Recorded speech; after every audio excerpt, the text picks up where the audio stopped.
సమస్య పరిష్కారం కాకుండా చేస్తే కార్మికులు భయపడి నిరుత్సాహపడి అందరూ లైన్ కట్టి అందరూ ఈరోజు డ్యూటీకి వెళ్ళిపోతారని చెప్పి యాజమాన్యం కలగనుంది.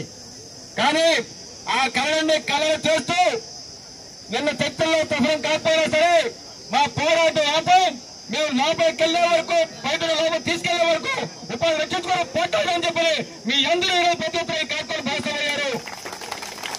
కానీ మీరందరూ కూడా విశాఖ జిల్లా అగ్రపక్ష కార్మిక సంఘాలు ప్రజా సంఘాల జేఏసీ తరఫున హృదయపూర్వకంగా అభినందన తెలియజేస్తున్నాం. గొప్ప విషయం ఏంటంటే నేను కూడా గత వారం రోజుల నుంచి మీ శిబిరం దగ్గరకు వస్తున్నాం, వివిధ కార్యక్రమాలు చేస్తున్నాం. మీతో పాటు మీకు అండగా జిల్లాలో అనేక కార్యక్రమాలు చేపడుతున్నాం. ఈ వారం రోజుల్లో మన శిబిరం దగ్గరకు వచ్చేటువంటి కార్మికుల సంఖ్య కన్నా ఈ రోజు కొన్ని వందల మంది పెరిగారు కదా ముఖ్య కార్యక్రమానికి. అదే మన విజయం చెప్పేస్తున్నాం. కాబట్టి మన పోరాటం విజయవంతం అవుతుంది, అయి తీరుతుంది. ఎందుకంటే మనది న్యాయ పోరాటం. న్యాయ పోరాటం అంటే ఇది పోలీసు వారు సహకరిస్తారని చెప్తారంటే కారణం ఏంటి? అది కాంట్రాక్ట్ కార్మికులు 10 సంవత్సరాలు పనిచేసి 30 సంవత్సరాలు పనిచేసి వేల మందిని ఉపాధి తొలగించి బయట నెట్టేసి గంటేస్తే వారి కుటుంబాలు ఏం కావాలి, వారి జీవితాలు ఏం కావాలి? కాబట్టి కాంట్రాక్ట్ కార్మికులు చేసే సర్వ న్యాయమైందని చెప్పేది అందరూ అంగీకరిస్తున్న విషయం.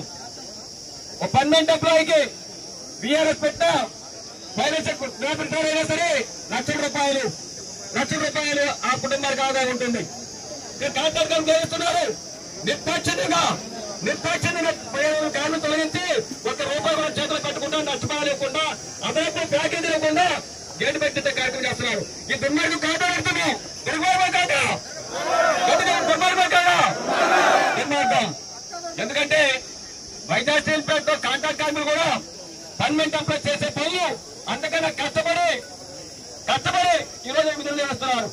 మరి కార్మికుల లాభం కోసం బాధ్యత యాజమాన్యం లేదని అడుగుతున్నాం, ప్రభుత్వం లేదని చెప్పి అడుగుతున్నాం.